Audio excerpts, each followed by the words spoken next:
Good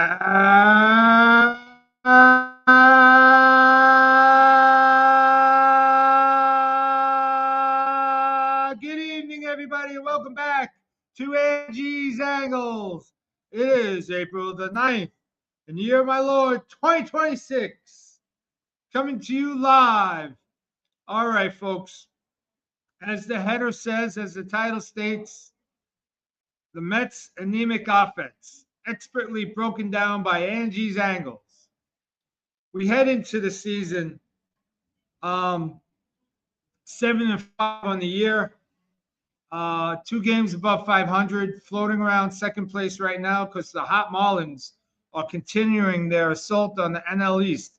Harold, I am interstatal. Thanks, Harold, as always, for being here. The Mets, as we know, place Juan Soto on the DL. You will not hear the IL for me ever, except for right now. But I'm using it as a paraphrase that I will not refer to the DL as the IL, not ever, because it's ridiculous what Rob Manfred in the game of baseball is doing to my beloved sport. Just another strike against Rob Manfred and the powers that be in Major League Baseball. So the Mets are playing right now, and Nolan McLean is pitching his lights out. His ball has such movement on it, it's incredible. So we're going to dissect a couple of things. We know that Juan Soto's on the DL, and with that, some unlikely heroes have taken his place, i.e., Ronnie Mauricio with that pinch hit, base hit in essence the other night. It would have been a double, perhaps a triple. He roped that ball. He did what he was supposed to do. Also, it looks like Carson Bench might be headed back to Syracuse. It looks like he's way over his head with Major League normal pitching. You know, in spring training, you're facing a plethora of pitchers that are not going to see North anytime soon until you really get late into the spring training games where you got your regulars pitching, but the regulars are not going 100 miles an hour either. They're taking it easy, trying to get a feel for their pitches, just getting their work in to extend their arms and their muscles extended. So Carson Bench has some work to do.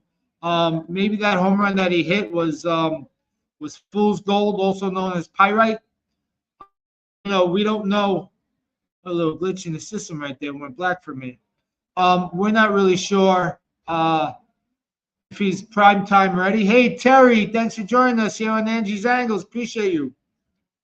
So Carson Bench, which would work out just fine for me at the moment. Let him go get his legs under him in AAA. Let him get that confidence, that swag back.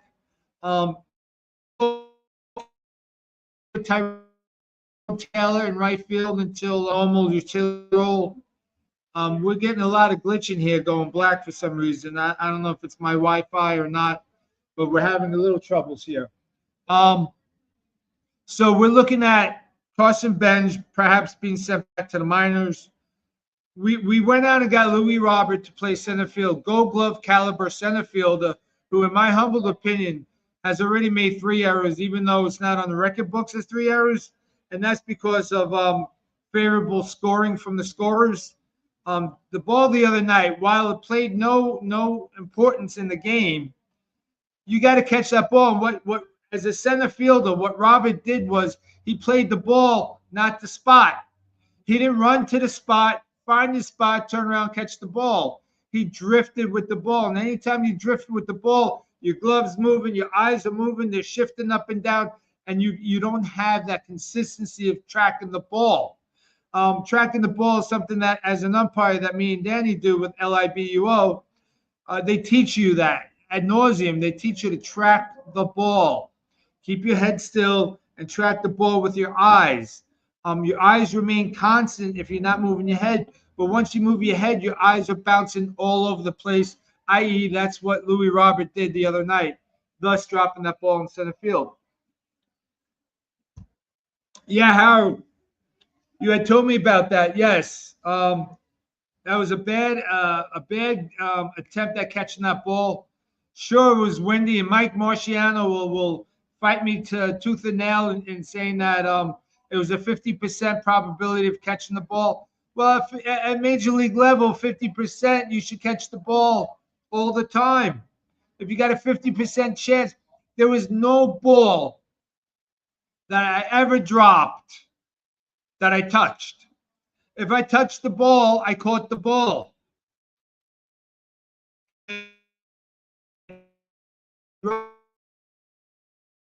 Did it in that already. I think we're also going to see David Peterson go to the pen.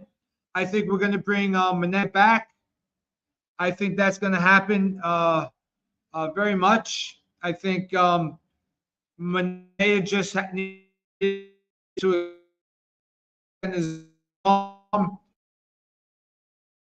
get it loose to go deep.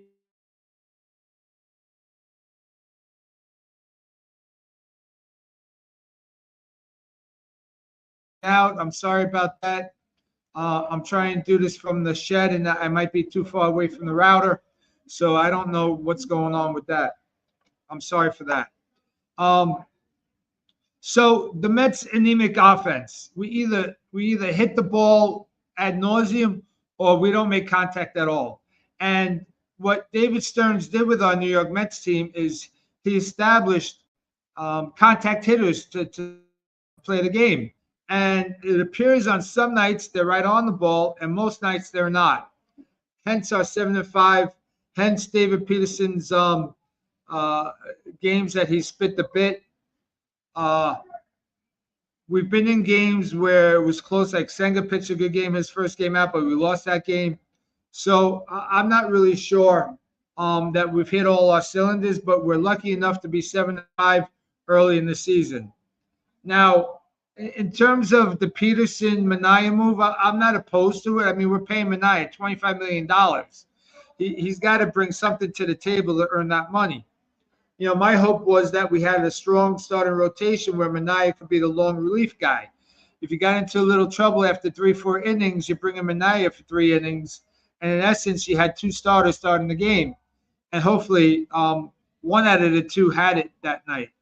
But I can't say enough that the Mets need to get their act together, especially during this time. Now they're saying Soto might be out 2 to 3 weeks. I'm hoping not.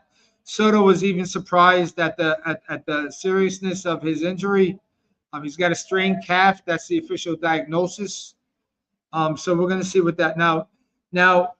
Our owner Steve Cohen made a major blunder this week. He gave away free tickets to the ball game because we moved the game up 7:15 to 4:15 to alleviate the coldness that was coming into New York. We were talking about 28 to 33 degree temperatures at game time. So we moved the game ahead, gave away a bunch of free tickets, and then chastised the fan base for not showing up. Now, Mr. Cohen, I know you work, but you have the luxury of leaving work early, working from home.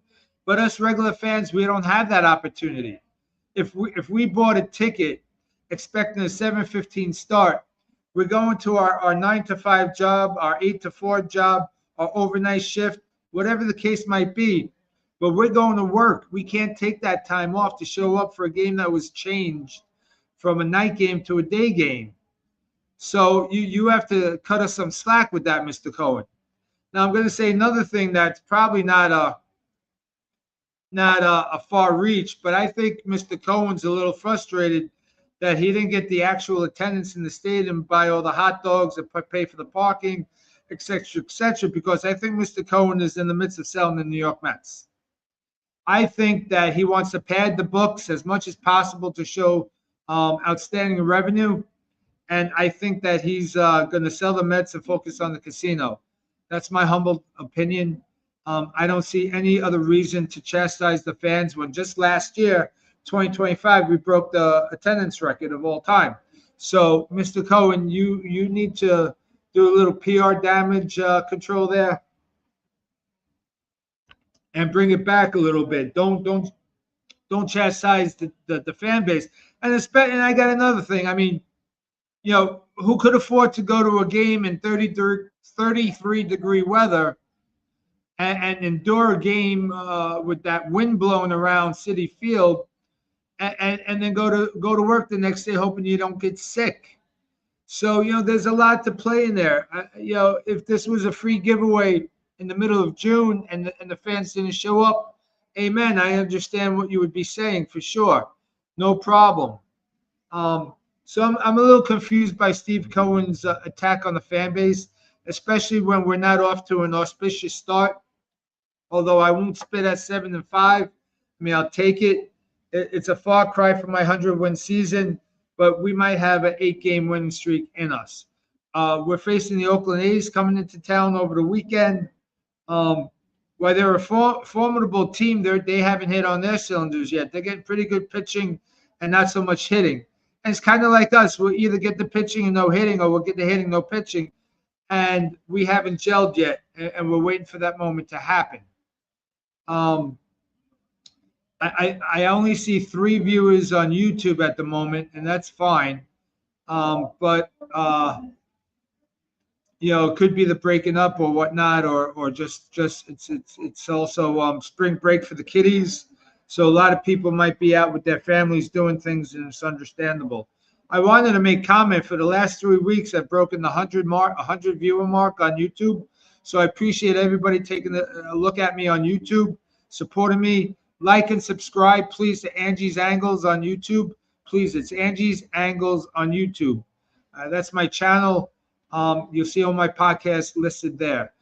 Just click under the live tab and you'll find them. So, watching the game tonight, Nolan is pitching a fantastic game. I'm going to pull up the score right now. We're still at 1-0 in the top of the 6th. He's still on the mound. He's got 5 strikeouts. 5.1 innings pitched with 80 pitches thrown. So he's doing a good job. He's definitely going to be in the conversation for Cy Young, knock on wood, if he doesn't get hurt. He's got amazing spin rate on his ball. The ball breaks like uncanny. It'll start here and it'll finish there, and it's remarkable. Thank you, Harold. I appreciate that. It's really, I'm starting to gain some traction. So I can't complain too much. Wow, look at that. I said something. We're up to 6 YouTube viewers. So I appreciate everybody signing into YouTube. Thank you so much. It's a little chilly out in the shed, but, we're dealing with it. I know Nick Troiano's at the ball game with one of his coworkers. Good for you, Nick. And we'll see where we're going to go from there. Does anybody have any comments that they want to throw out here?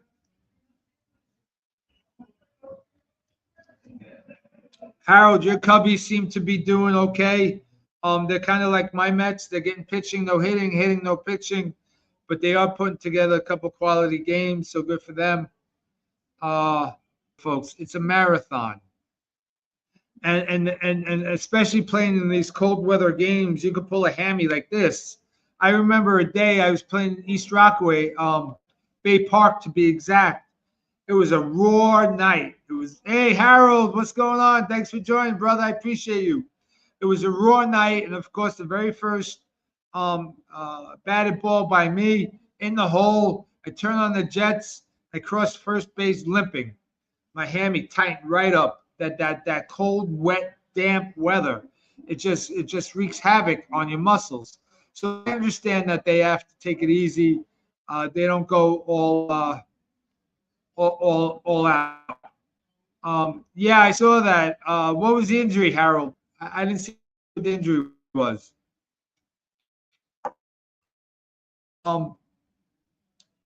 Seconds, how you doing down there? I hope everything's well. There we go, breaking up again. I'm sorry for that. I'm gonna have to work on the Wi-Fi. Maybe I can't do it there. But I had a long day at work today, and then I had to do it from home. I had a couple of things I had to handle earlier. So, hey, Clark, what's going on? Clark, Harold, Tri-Interstatal. Oh no, Harold, season-ending elbow surgery. That's just awful. I'm sorry. Harold, there's one thing I don't root for is injuries to the other team players or the other player teams. No, the team players, I said it right the first time. If I'm going to beat the Atlanta Braves, the Philadelphia Phillies, I want to do it fair and square with their full squad. Beating them with AAA replacements is just not satisfying. I want to rub their face in the dirt. I want to kick dirt on their heels. I want to slide cleat first into second base at their ankles. All fair game playing. So yeah, I don't take any solace or joy in the team being decimated by injuries, especially freak ones. Um, so I said my piece about Louis Robert, although he's our only offense tonight. He hit a solo home run earlier. I think power wise, I think we're going to see a 30 home run season from Louis. I think we're going to see Bo Bichette at 290 to 310. I think Jorge Polanco is going to hit between 25 home runs. Brett Beatty's average at the moment is pretty cool, like a 268, 270, not counting tonight's game. So we're not doing, hey, Mark Brooks, what's going on? Hello, Devin. Nice to see you, hon. So the Brooks family coming from Chesapeake, Virginia. Did you ride the bridge tunnel, the Chesapeake Bay Bridge tunnel? Yeah, Assad pitched a real good game. I like Assad, Harold. I played him a couple times in fantasy baseball, and he got me some points, so I can't argue with Javier Assad. We're at the 8:46 mark, and due to technical difficulties, I'm going to cut this podcast a little short tonight. You can hear I'm a little stuffy as well from the weather. Whenever I get cold or hot, I get all stuffy. So we're going to go right into the prayer circle right now. So Harold, we're praying for Dawn Squared, your wife and your co-worker, Carol and Bob, Doug and Allison. Scott Tobias, we're praying for your wife, your son, Anthony, and your mom. Terry, we're praying for everything over there in the Sanchez family.